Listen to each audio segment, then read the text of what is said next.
Malo whaftai, tui whatalo whatfo.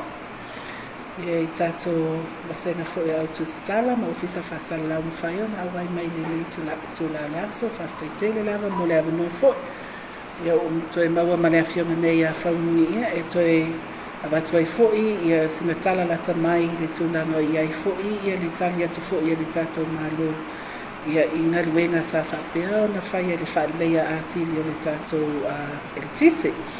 Ia, o se taimi le lei fo i nei, ia pe whansira fia le awa tau mai fo i le whai una fo i o le biliota. Le tolus fuwaso. Lea sa whaamaru nai le polo inga mo whaananglawe whafose i mamatu ia.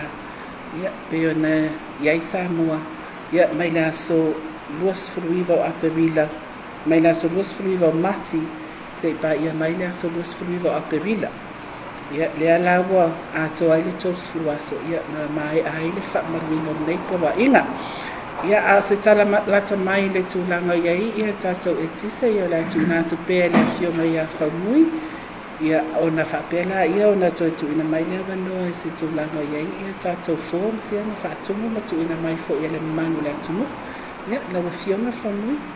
Malo whaftai lawa whionga le te whanu, no mātua wanoa, ia whatalo patu fo i le mamano leo ofisa whasala lau, whatalo patu fo i se tātua tunu pele o Samoa, whapeana maua mai ni whasala launga. Ia o le tūlanga ua, ia le tātou el tise le temine, ia leo toi fo ia le tūlanga masani. Le tūlanga fo leo wale toi le lei atua toa, ia le el tise tu inatu mo le tātou moto polu, ia whapea fo ia manono tai. So vaenga ia le sa afia, o le temine ia lewa atoe o le aso, le nei atoe ia le lua vai aso. Taluna toi whaale lei atoe le el tise, ma ua leo toi iai fo ni whaiti o ngā mai le atunu. Peo te manatu fo iwa tari sapaia fo i le atunu, ia le tūlanga fo le tise, ia ua leo toi fo ni whaase au tuina mai. Ia o se o tutonga na ai leo o mano loa le tatou whaaputonga. O whaanga solo pia tatou fo whanga loa lo mamau, pe ona whaatati atu. Whaamoi moi o au kuso le taunu maisi tatou wafitiso huile e tu sama le whaame ka wakilo na manosi. E toi whaapopo huile so soni le generating capacity o le tatou atunu. O lo iai pia lama le whaamoi moi ia te sema, e whaapeona online mai ia tatou renewable sources huile e tu sama le se fulu me ka waki. Ia ma le se fulu me ka waki me tātou battery storage. Ia o fuanga nā lo iai te minei e li ase me o suia. Ia le ngateilia. Ia o le fulu whatatia. Ia o le mātou ngā lua whatase ma le ngā le ADP. Le whaia leo le tātou e le tātou system solar tele le luas fulu lima me ka waki. Ia whaia i tai fianga. Ia whatase fui ma le battery storage e luas fulu lima me ka waki mo fianga. Ia lo whamoi molo mātou ngā lua ma le ADP. Whapeo le lua whelua ono e whapeo na tawai ona online a lea ngā luenga. Ia ona whai e lolo na ausia e tātou tūlanga poi lea o le 50% e pe ona tātou moi miti e. 50% o le tise mai le malusi anga whawhawina. Ia tūlanga na olo ia. Ia le tātou whawhanga luma. O lo ngā lua fui tātou whatatia tātou whawhanga poi lea toi whai au mai ngā luenga whaalelei e tātou awhitiso lo i tai fianga. Atau nu loa tātou wafia lea mai saina ia ona whaasolo lolo tātou ngaluenga toi overhaul o ma tātou wafi. E nei mwhaian toi whakoisia le mārosi na amata mai ai. Ia tūlanga nā lo ia tātou fufuanga lolo mau o palola. Alo whaktai. Sina o tōtonga fo i le tūlanga iai ia tātou tu sanga fo i po tātou assessment forms ia na tu ina tutua. Ia e mei se lava mō mano lea tunu una pisinisi na fia. Ina ua tū lai mai ni whawhitau nei ia e fia fo i whaailu atu. E tu sa ma le whasa lau fitus fu ma le tōru ia tātou forms ia na tau umeina nei ele tātou ofisa tu tonu mō whaalawlawe whawhise ina nātu ia i o se tūlanga leited fo ia. Mai i whaamaunga fo ia le ofisa tu tonu nei tu sa ma le luas furu ia tātou tu mālo po districts. Ia mai no fuanga nei nā fia, ia le whamauina maua mai ai, ia tātou forms nei. Mau leisi la sanga ia wa mai a o na whamaunia fo ia le tātou committee whafoe mo whaalawe whafoe sei. Ia le pepa o ngarena whaatina po tātou terms of reference o se committee. le au tofia ia la to te whaatinoina le iloiloina ma le whaamaunia o tusi tausanga umale o tuina mai le mamaro le atunu nisi ia ma whaalapo te patonga tuma o ti mai no fuanga nei na fia ile ina watula i mai ni whaafita hauli ma lo ia le whaamoemoenga o le nei komiti pe to iwa ia tātou sui le a whaapea o na whaatino nei ngaluenga i lalo te inga mtanga luenga o ngaluenga tele malo o tātou Ministry of Works, Transport and Infrastructure e whaava yaso leo o tu esea e whaatino ele ngaluenga le tātou komiti nei ia o le a whaatino lato iloilonga le ngātai pepa mwhaamtalanga o tu ina mai awasi singa e tau na whaatino e whaamauni ai ia whaamtalanga o whaapea na au mai e tu whaatasia le lato li poti ma mai whaini whautuanga le tātou komiti whaafoile nei mo se whaamauninga pe a mai ale whaava yaso lea la atu ina indenga luenga tele mai leo se ngaluenga whaingo fia fo ai ele tantonunga mawalunga le tātou komiti whaafoe ia o se whainga le lei lea ina ia whaatino ai mara whaamauni ia tūlanga o iloilonga o tātou forms whapeone tu ina mai a mai au na whaamauni le tātou komiti ia o na tu ina atu lolea i le tātou kabineta ia e mai se fo ile mtanga luenga tupe o la ia i fo ile lātou soa komiti au tu ia e tilo le i whautuanga i tu ina atu matapena i loa ni fuafuanga tala fia ngai mo se sosuani ia o la lava tūlanga o la ia i whaamauninga ma le approval tātou kabineta o na whaatino i lea whapea ia o sina o te lenga nina le vaenga lea ia mo tātou mamanu o le atunu usa whapea na fia ia i fo i leisi vaenga o whaamama avenga le tātou malo pento sile fia fo i ngaluenga o lo whaatino o tātou mtanga venga o tiute le ia tātou ulua nei po aseta ia po masini fo ia mo le elitise malasi anga tau elitise ia po malasi anga whaafouina ia le fo ia tātou whaamama avenga ia taimi nei o lo whaatino ma solo ma le peanga luenga o lo fito i tonu ma le tātou mtanga luenga o tiute i sa lo sta ia luma o to ia ia se si tala lata mai i le autelena o le ngaluenga lena whaatino atoa ia o tātou ia i tonu le tōpus fuwaso ia polo inga whaalawlawe matu ia ma whaalawlawe whaafose ia pēr sa autelena lea tu ina atua i ngō risi le fia fo ia tātou wasenga o ofisa whaasalau ma tu stala ia mai se fo i le whaafonfonga tātua i mai le manu le atunu i le nei aso taitele a Italia ni fesili tu ina mai. Aloha kai le dua lau se dua sui o komiti whawhautua. Ia, misalo po nei whiro inga muli al tātou komiti whawhautua ma le ngāruanga nei. Ia na lua sisira mai, ia o maua. Ua whaanoi mai le si vaenga a tō alava. O isi lai o sueni ala tau teu tusi maliu nei aso, ia po ani whai poiponga whai ai. O to ala ma ole fa mauni mai tato mafutanga nei taruna fa maru polo inga o fa velame matu ya lewa mata watu fa se lau fitu futoru ya pe pa ia fa tumu bo watu ho tar sanga mai tu malo e lusfu lo no winga la ole tu langa le ia ise ilonga e tofi le komiti le e to iva o lewa tu po ila ina to lewa ye le taimi nei o le mtanga luenga i o ngaluenga tele malolo tu ina toele ngaluenga i o nisi o tātou mtanga luenga a fia mtanga luenga o tupe i o la iei fo le sui o le malosi anga tau elitise whala potipotonga i o le mātou mtanga luenga i o le aiei fo i le ofisa o le regulator i o maisi o ifa isi tātou i o mtanga luenga le o leipa o la iei fo le sui o le chamber o tātou private sector ia ma le mtanga luenga tinama tamaitai i li tātou whenga iei lea ma le malo le atunu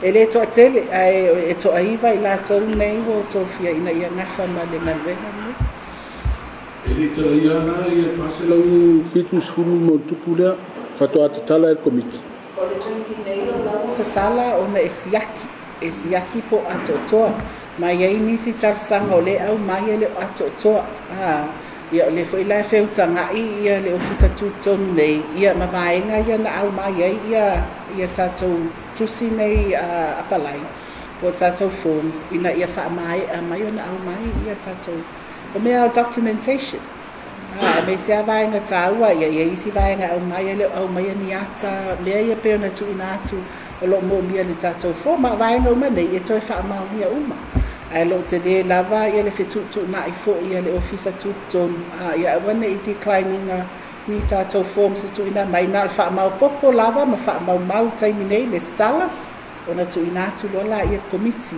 e fa atino ia le latou ngavena pe ia pe a failo visa e siaki uma po ato attachments e leisa ilo ilonga o tatou pepa na o le siaki lava le ofisa po ato uma fa mtalana na pepa au mai ia ina fa atino la ia ngal wenga tatou komiti frame fa mo le fionga le o mo fa to mo komiti fa ngai e se mai fa va ia so le fa ile lo longa ia o se taimi fo ile ina sila fie la to le mo to sanga taimi mo wai ia ne so so masalo a tu ula vai ngal wenga lo fa ta oto nei taimi nei o no o atu le lua masina no se fa ta inga e fa va ia so ale tu vai fa ngal wenga komiti mai le lato lipoti mai lato fa tuanga ilo le tato komiti ia ona se e atu loala ia i le tato tanga wenga tupe e tau fo i ona tāpena i lātou le design na leo le soswani a mai e umaloa ona se e atu lona ia le kapeneta ia whaamaunia le kapeneta se i longa ala wa mai anga wenga lea whato an whaila i ona tilo le ofisa tutonu e whaalau loa ia tūlango tau nuungo i longa na vai o ama ua whailo mai e le kapeneta i on malo fo ia se le tupe le whaanganga mo vaenga lea wa le tutitilaka o lima se lau ia tustau sanga le wale o le fo ia so komiti ai e patino lava lo lato mtafa yo ia fea ngai na tanto paana le la ia tanga le no tupe ia man tanga le na mai fafu ia lo ia fo le office le tato lo ia si lo lato nei mai a fo ia na fatino fe tana ina ele mawhainao na o whaalawi loa atu le taimi nei se i mai a uma le tūlanga ngā renga le whatino ai o se tūlanga le leile na iei wheu tana inga paula le mea le whaatani mea le soa komiti nei ia mai atu le mātou ngā renga i whaamtalanga whaamauninga ia o ainga whaala potopotonga o pisinisi wa afia le afo i le tino i tupe ono i le tūlanga le wa afia i o na avatula i o mātou whautuanga nei e tāpena i fo i lātou pe o le vaenga leo mātou ngaluenga i e whaatino teimi nei. O na tāpena i lole pepa tu nā atu le kāpeneta mulu whaamauninga. Oi ni atu nuu mani tātou pā angai whafo.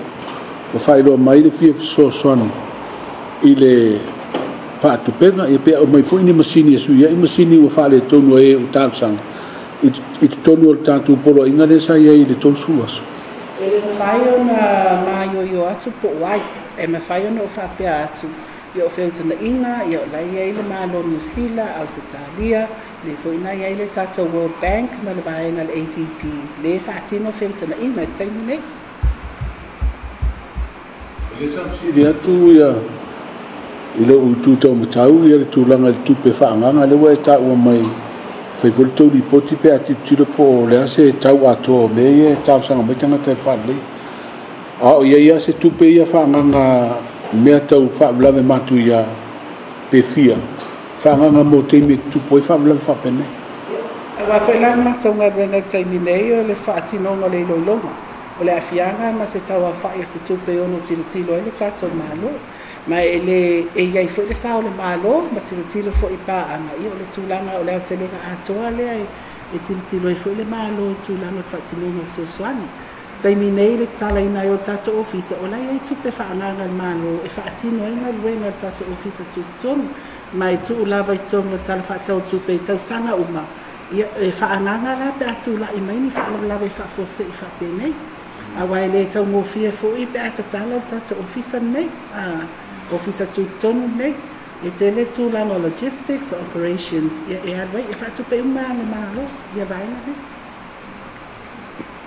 Yongale lau fianga whau mui whaamanu le wata ua lau fianga le tausanga lua whiru o po tausanga whauwhoi.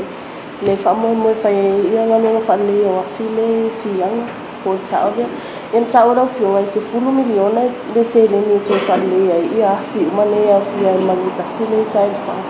O i mawhiri tai whanga whanga. O leo wa iei lava le 10 awhi whaatupe i wa inga ni pe Oi se fulu mili. Ia, sa o le ia, te tonua i o le talo tupe fu le o tatou wharaptonga. Ia lau tu ina ia le vaenga le ina i mwhaion whatino ia o tatou service le. Te minu. Ole se fulu mili ona la vai o pulenga le tise e le sosoane i fual malo. Ia sa o le, ia mai e lava i lalo le pake ki o tatou wharaptonga. Le whao popoina nisi aso le tātou poloinga au na winga le ua leu sunga le lipulisini o ato atoa le au nanga le tise upot. Lea lava te min nei, ai leo mātou mano lo ai, o lo mātou titilo a isi a wala ina ia. Lea ngai leo whapeo tū mau ai le whao ngā le tunu. E sila foi al tatou se fasalau. Le tele ai mo me o developments foi le fa terminei. O lo o alu wala i lunga ia timante le whaonga le tunu. Matu tele o malolo ila tulanga na o lo matu sa ini pe a wala. Ina ia awani to tupu me le wa tupu tulai mai. Ia ina ia ta pena mamau. Me sa wa ia ta pena mamau ina ia. Awone i toti munga fa tua o tol tatou pulo. Tau alo fionga le alu na vai lunga le te manta o whaonga ino le tisi. O awhia leo whaonga tamine o awhia rent mai i ratono o fiti. O iei se popo lenga fo ile lau fionga me se fo ere po lenga i o atu taime to whaafo i ene i awhi watu po i se wale tonu. I a pe afua ia i le sila maole le si itia lava i le te manta o whaonga ino le tisi. I le whainga pa anga ma le tampani le mai e tatou awhia. Se o mai ala tau e whaile service whatulanga me e le aila se tūlanga hui le whapolina ia le tatou whaputonga e pia whateu whaleanga ina ia awhi pe se tūlanga whapena.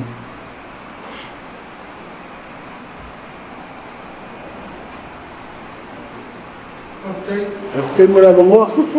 Me vo nei tūla e mole toi whaptai tau whionga te teifono e mese lo fisiri o le pulenga malo si whae tise tātou mawhitanga i le nei teimia tātou whawsanga i fwoi a wātū au mai ia o le tasi ale au ngā utu o le whamoe moe o le atunu whātonga whonga ia mora lātou siri fia e watu fwoi maru poenga pa i nisi teimia tātou whenua inga pe o tau si fwoi tai whisiri ale wasenga nei ia ale si nawa e tamu whai e sa iri po le atonu le atulanga ma le atulanga mor si fia le tunu ia fa rodo so fua au na ira malo au na ya samo ia mo fu se ma ola e fa ye pel ninga renga fa tai mala no fa tai te ia ave ia o fa mo so yo le fionga te no nei le fionga ya la sala no e mo mo le to fo se ma ua nga fa fitai e me se fo yo tatou vaenga sala o le malo o le tulenga nga fa fitai e tu sai fo mal tatou mafitanga i lava yaso tanu na mata tatou asowi.